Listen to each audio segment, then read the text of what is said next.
नमस्कार साथियों, स्वागत है आपका BNK24 यूट्यूब चैनल पर। बहुत बहुत साथियों, चर्चा कर लेते हैं अमेरिका की।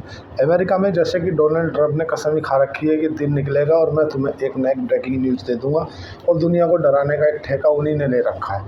अब एक डराने वाली खबर ये आई है, अमेरिका ने बोला है ईरान से कि अब देखो, ईरान और अमेरिका की चल रही थी न्यूक्लियर डील। उस डील को लेकर के ईरान की तरफ से बयान आया कि अगर अमेरिका अपनी तरफ से सैंक्शन नहीं हटाता है तो हम जो है इस डील को नहीं करेंगे। सबसे पहले हमारे सैंक्शन हटाओ, उसके बाद हम न्यूक्लियर की डील करेंगे। इजराइल ने पहले ही बोल दिया था कि हम हमला कर देंगे अगर इसने परमाणु इसकी डील हुई तो। अब एक और लिस्ट जारी कर दी है अमेरिका के डोनाल्ड ट्रंप के द्वारा। उसने 12 देशों के जो यात्री है ना, वो अब अमेरिका में नहीं जा सकते हैं, पूर्ण तरह से प्रतिबंध लगा दिया है। और वेनेजुएला और जो 2-3 देश हैं, उन देशों पे क्या है कि आंशिक प्रतिबंध रहेगा, और जिसमें अफ़गानिस्तान है, ईरान है, और जो और भी देश है, मतलब ये तुम्हारा म्यांमार है। ऐसे देशों पर, मतलब 12 देशों पर पूर्ण तरह से अमेरिका में घुसने में प्रतिबंध लगा दिया। मतलब वो अमेरिका की यात्रा भी नहीं कर पाएंगे। अमेरिका में पूर्ण रूप से उन पर प्रतिबंध लगा दिया है। कल अमेरिका में जॉब के डाटा आए हैं, वो डाटा आया ख़राब। मतलब 50% से ज़्यादा जो जॉब है वो नहीं रही है। तो अब फिर से पवेल और डोनाल्ड ट्रंप के बीच में मतभेद बढ़ने की आशंका नज़र आ रही है। जैसे कि डोनाल्ड ट्रंप ने बोला है कि भाई अब तो पहले से जॉब भी ख़राब आ रही है, पहले तुम बोल रहे थे सब जॉब का आंकड़ा अच्छा है। तो ये कहीं ना कहीं मंदी की ओर संकेत दिखा रहा है अमेरिका में। मतलब ऐसा लग रहा है कि भाई अगर अब की बार रेट कट नहीं किया ना फेडरल बैंक ने अमेरिका के, तो अमेरिका में घोर मंदी आ जाएगी। हो सकता है रेट कट कर देगा। एक तरफ अमेरिका के द्वारा गया, जो डोनाल्ड ट्रंप के द्वारा गया, सभी देशों को जो 4 जून की चेतावनी दी गई थी कि 4 जून से पहले पहले जो सभी देश हैं ना, वो अमेरिका के पास में बेस्ट से बेस्ट डील ऑफ़र करें, उसके बाद ही हम जो है कुछ करेंगे। अब वो 4 जून का जो समय सीमा थी वो जा चुकी है। अब एक तरफ ये भी डर बना हुआ है कि हो सकता है डोनाल्ड ट्रंप की आज रात को या कल को कुछ ऐसा बयान न दे दे कि जिन जिन देशों की तरफ से हमें कोई डील का ऑफ़र नहीं आया, अब हम उन देशों पे इतने इतने % का टैरिफ लगा रहे हैं। एक समस्या ये नहीं ख़त्म हो रही। दूसरा, 1.5 घंटा वार्ता चली है डोनाल्ड ट्रंप और पुतिन की, रूस के जो व्लादिमीर पुतिन है उनकी और डोनाल्ड ट्रंप की। उनने कहा है कि जब तक जो हुआ सो हुआ, अब ख़त्म करो। उनकी कोई मानने के लिए तैयार नहीं है डोनाल्ड ट्रंप की। 1.5 घंटा वार्ता चलने के बाद पुतिन साहब ने बोला है कि भाई देखो, इसने जो ड्रोन अटैक किए हैं हम इसका जवाब तो देंगे। अब चूँकि अगर वो ये बोल रहे हैं अमेरिका के राष्ट्रपति से, तो मतलब मामला कहीं ना कहीं बड़ा हो सकता है। देखो, पूरे के पूरे जो जियोपॉलिटिक्स में क्या घट रहा है वो डिफाइन करता है कि आप एक सुलझे हुए निवेशक हो या केवल टिप्स पर काम करने वाले आदमी हो। अमेरिका के डोनाल्ड ट्रंप ने बात की पुतिन से, रूस के राष्ट्रपति से। उनने बोला है 1.5 घंटा बात चलने के बाद कि यार इसको, इस कार्रवाई का तो जवाब दूंगा मैं, उसके बाद देखूंगा। और एक तरफ अमेरिका ने ईरान को धमकी दी है कि देखो, अगर तुमने न्यूक्लियर डील कंप्लीट नहीं की ना, तो फिर इजराइल और अमेरिका दोनों की सैन्य कार्रवाई के लिए तैयार रहना पड़ेगा। इजराइल तो पहले ही जो मारने के लिए खड़ा है, अब तुम उसको डंडे की नोक पे बोल रहे हो चल ऐसा कर ऐसा कर, उलझा हुआ है। अब कल बात कर लेते हैं FII और DII के आंकड़े की। जो FII है, फॉरेन इंस्टीट्यूशनल इन्वेस्टर, उन्होंने 1076 करोड़ की खरीदारी की कल। और DII, डोमेस्टिक इंस्टीट्यूशनल इन्वेस्टर, उन्होंने 2566 करोड़ रुपए की खरीदारी की। अगर ऑल ओवर देखा जाए तो 3645 करोड़ रुपए की खरीदारी बन रही है। लेकिन एक सोचने वाली बात यह है कि लगभग 3750 करोड़ रुपए के आसपास में कल की बल्क डील भी है। तो क्या खरीदा क्या नहीं खरीदा, मतलब जितने का खरीदा उतने की तो बल्क डील ही हो गई है। आज भारत के शेयर बाज़ार में जो 3 दिवसीय मॉनेटरी पॉलिसी की बैठक चल रही है ना, MCP की जो बैठक है, कल उस पर आंकड़े आने वाले हैं। तो ऐसा अनुमान जताया जा रहा है कि शायद 25 बेसिस पॉइंट का रेट कट कर दें इस बार संजय मल्होत्रा, RBI के जो गवर्नर हैं वो। अगर इस बार 25 बेसिस पॉइंट का रेट कट कर देते हैं, देखो 80% जो जनता है ना, जो रिसर्च एनालिस्ट हैं, जो इकोनॉमी को समझने वाले लोग हैं, वो तो 80% तो ये समझ रहे हैं कि भाई शायद 25 बेसिस पॉइंट का रेट कट होगा। लेकिन हो सकता है इससे एडिशनल हो जाए, 50 बेसिस पॉइंट का रेट कट हो जाए। अब दो तरह की आशंकाएं हैं।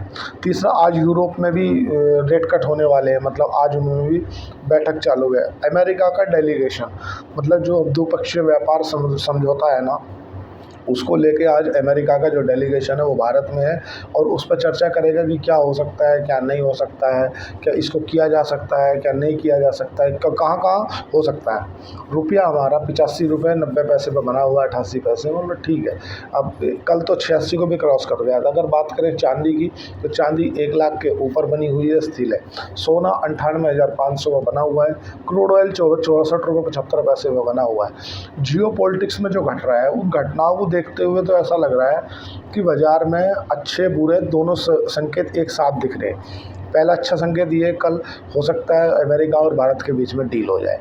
दूसरे अच्छे संकेत ये दिख रहे हैं कि भाई रेपो रेट में आरबीआई गवर्नर साहब कितना रेट कट कर दें, मतलब हो सकता है ज़्यादा बढ़ोतरी कर दें। अच्छे संकेत ये है कि भाई जो एसआईपी कहाँ खड़ा है वो भी बढ़िया दमदार आया। तीसरे जीडीपी अच्छी है। अब एक ख़राब संकेत, मैं तुम्हें 2-3 ख़राब संकेत भी गिनवा दूँ। पहला, कब हमें रात को सोते समय पता चल जाए कि रूस की तरफ से यूक्रेन पे इतना बड़ा हमला किया जा चुका है। कब इज़राइल की तरफ से सुनने के लिए मिल जाए कि इज़राइल और अमेरिका ने ईरान के ऊपर हमला कर दिया। मतलब दोनों बाज़ार असमंजस में पड़ा हुआ है। जो एस्ट्रोलॉजर है ना, जो बड़े बड़े जानकार है ना, वही बोल रहे हैं कि ये महीना थोड़ा सा समझदारी भरा रहने वाला है। जो समझदारी से निवेश करेगा इस महीने में वही जी पाएगा।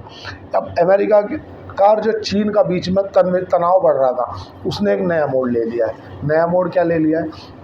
जो रियल अर्थ मटेरियल है ना, जो कि तुम्हें गाड़ियों में या टरबाइन में, विंड में या जो जेट में इंजन बनाने में जो काम आते हैं ना, रियल अर्थ, उसका लगभग 90% से भी ज़्यादा एक्सपोर्टर है चाइना। वो चाइना ही उसे निकालता है, फिर उसको प्रोसेसिंग करता है, उसके बाद में वो और उस विश्व को बेचता है। ठीक है। अब चाइना ने उसके ऊपर लगा दिए है कड़े प्रतिबंध और कुछ एक्सपोर्ट पर कर दिया बंद। उससे ना पूरे यूरोप के जो देश है ना, जो तुम्हारी बड़ी बड़ी जो कंपनियां हैं, जो BMW और इस तरह की जो कंपनियां हैं, क्योंकि ईवी में बहुत मेन रोल प्ले करता है ये रियल अर्थ मटेरियल। हालांकि भारत में इसकी खोज चल रही है, पर चूँकि भारत में है नहीं है, भारत में राजस्थान के अंदर इसकी रियल अर्थ की खोज चल रही है, लेकिन वो खोज होना, उसके बाद आना, प्रोसेसिंग होना, फिर मेटल तैयार होकर देना, वो बहुत लंबा विषय हो जाएगा। अब चाइना ने मना कर दिया है तो उससे कहीं ना यूरोपियन यूनियन में खलबली मची हुई है। कहना भाई अगर चाइना की तरफ से एक्सपोर्ट होता था, ये चाइना ने कर दिया बंद। अब उसके ऊपर और इतने कड़े प्रतिबंध लगा दिए कि अगर आप नई डील भी कर रहे हो चाइना के साथ, रियल अर्थ मटेरियल के साथ में, तो वो क्या करेंगे, वो कहाँ जा रहे हो, इसको किस चीज़ में यूज करोगे, इतनी तक ट्रैकिंग कर रहे हैं। अमेरिका के डोनाल्ड ट्रंप ने बोला है कि शी जिनपिंग के साथ में डील करनी थोड़ी सी कठिन है, क्योंकि जिनपिंग जो है ना थोड़ा सा उलझा देते हैं मामले को।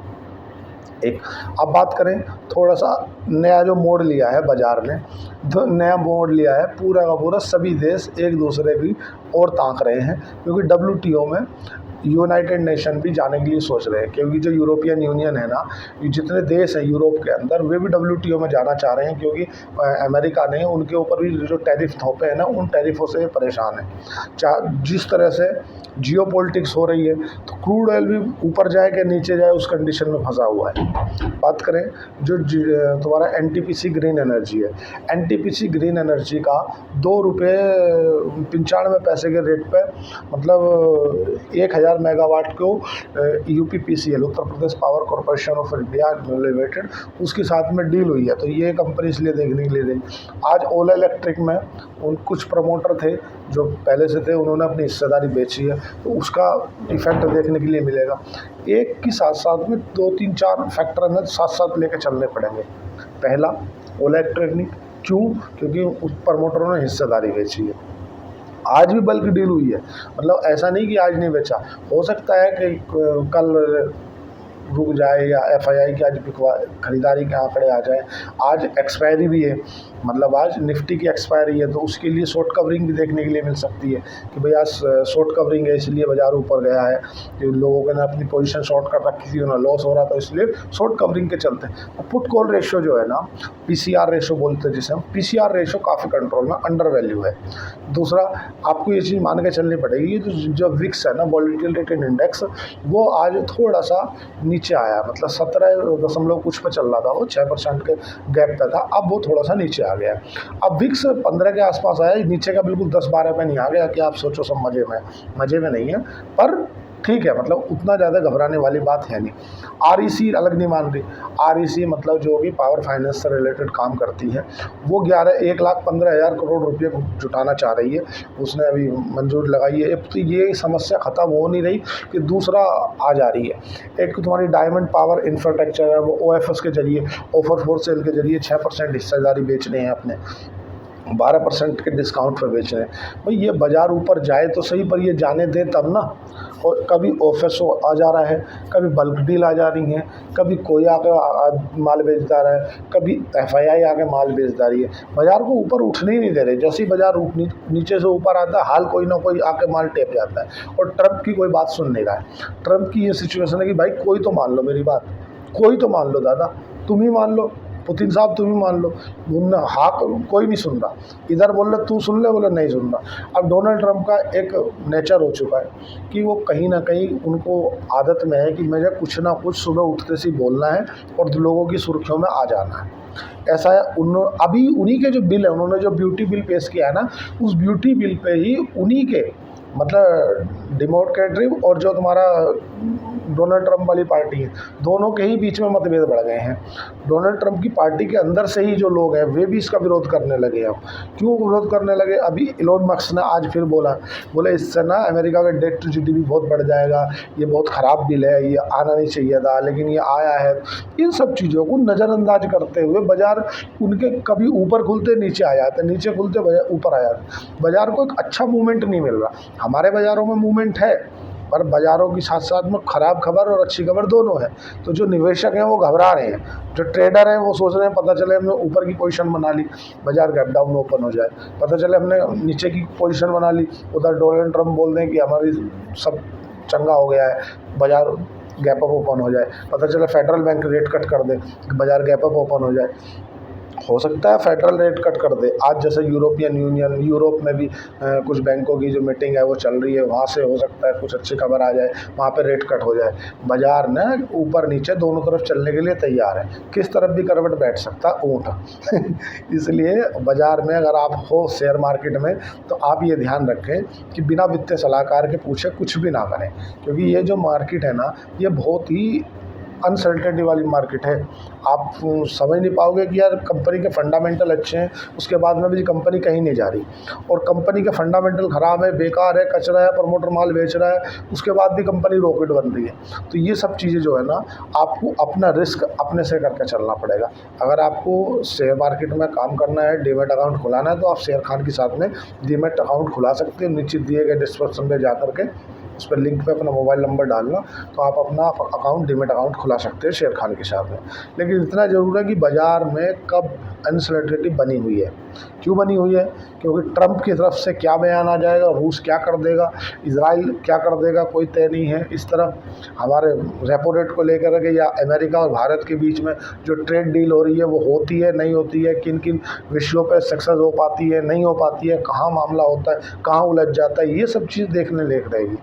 आपको एक बात और मैं ध्यान रखना चाहता हूँ कि शेयर मार्केट में अगर आप काम करना चाहते हो तो शेयर मार्केट दुधारी तलवार है, आगे भी इतनी चलती है पीछे भी इतनी चलती है। तो बिना वित्तीय सलाहकार से पूछे कुछ ना करें।